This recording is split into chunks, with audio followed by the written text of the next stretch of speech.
One of my favorite fixed blades in my inventory, the Esee 4. Let's go ahead and take a look at this phenomenal blade and we'll ferret out some of the details and specifications and why I like it so much.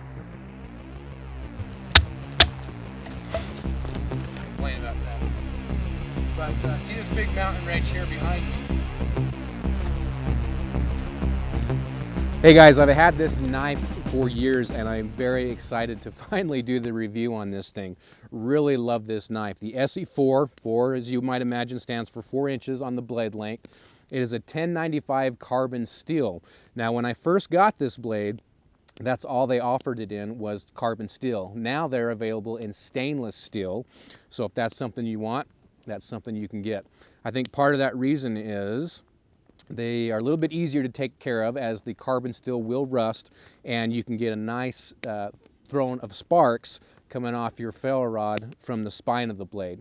With a carbon, because it's carbon and it's prone to rust, they do coat the blade so it helps protect it. As a result, you're not going to be able to use the back of the blade or the spine of the blade to throw your sparks from your ferro rod.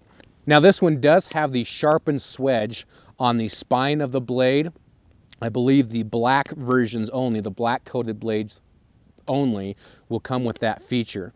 Now for me and a fighting knife, I really like that feature because it offers some versatility with using it on a back cut. With a woods blade, I hate it.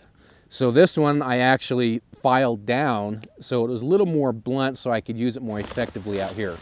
You know, this is one reason why I don't like the back portion of the swedge sharpened on outdoors knives. A lot of times I want to process wood down a little bit finer, and these smaller pieces much easier to do. However, what I'm doing is this, so you're hitting your hand on the edge of that blade. This 1095 in Esee's heat treat is fantastic. These knives get extremely sharp and they stay sharp for a long time. Now, yes, of course, you're gonna have to sharpen them, but man, I tell you, I can put a wicked edge on this blade. This blade is a full tang design, and it's got a rounded pommel on it with a lanyard hole on it. The lanyard hole, it's a very standard size, works quite well. The scales on this are micarta, and they are removable. They're just some hex heads, Allen screws that hold them in. And they're actually quite comfortable. Every once in a while when it gets a little bit cold, sometimes I can feel this part of it as it's hitting the palm of my hand, but again, a lot of that has to do more with the environment than it does so much the knife. Overall, the ergonomics on these things are fantastic. One thing too, and I always like this, you see that part on the knife right here where the actual blade meets the scales. I like how that tapers down. Makes for a comfort fit. And doing certain cuts, I like to choke up on it and kind of doing the pinch cut. Works well there. Also, love it or hate it, it does have the finger choil up here.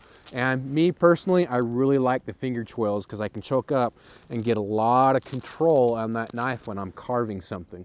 On the spine of the blade, you do have some jimping right here. And it's not aggressive jimping, but it's also not jimping just for looks. It is very functional jimping that I think most people are going to like because of its balance between being effective but not being so much that it's going to kill your thumb. You can see on these handle scales, the parts right here where you're going to transition on the ends are very nice and radiused, even down here towards the pommel. So very well thought out design. And when not using the finger choil and choked up, you can see you kind of have this part right here. So that's going to help lock in your hand as you're using it in any of these type of grips. Now, one thing you'll notice just by looking at this blade is it's a very simple design. There's not a lot of extra things on this blade that we don't need. It's simple, but it's very, very effective. And I think that's one reason why this thing is so popular and so well liked in the knife community. One of the aspects that makes this such a high value knife is the sheath that it comes with. It doesn't require, in my opinion, an aftermarket sheath. Now you can certainly do that so you can add some personalization, but for me the sheath that it comes with is perfectly fine. You can hear that snap in there. Works great. Now, the sheaths also come a little bit different on how they attach.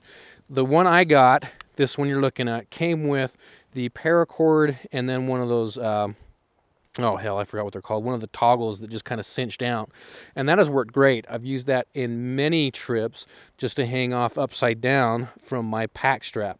And again, because of the way this fits, I have no issues and nor have any problem with this knife ever falling out.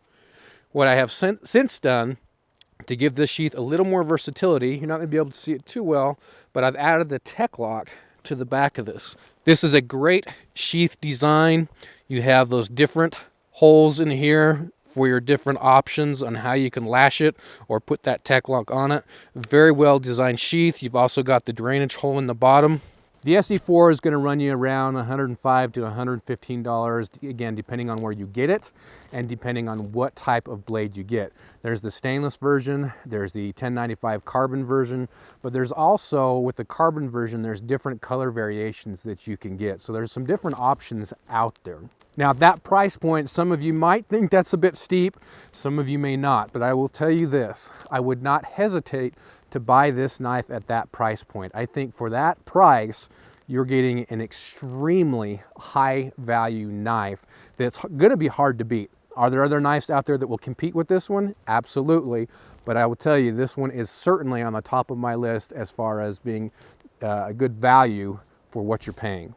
Overall, guys, this is such a phenomenal value for a knife. If you're on the fence about getting one of these, I highly recommend it.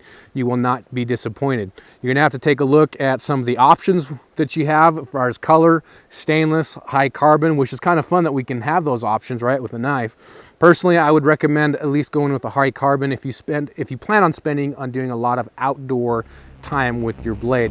Just me personal, but I prefer the high carbon blades for that. Great blade, guys. Hope you liked the review. Thanks much for watching. See you later.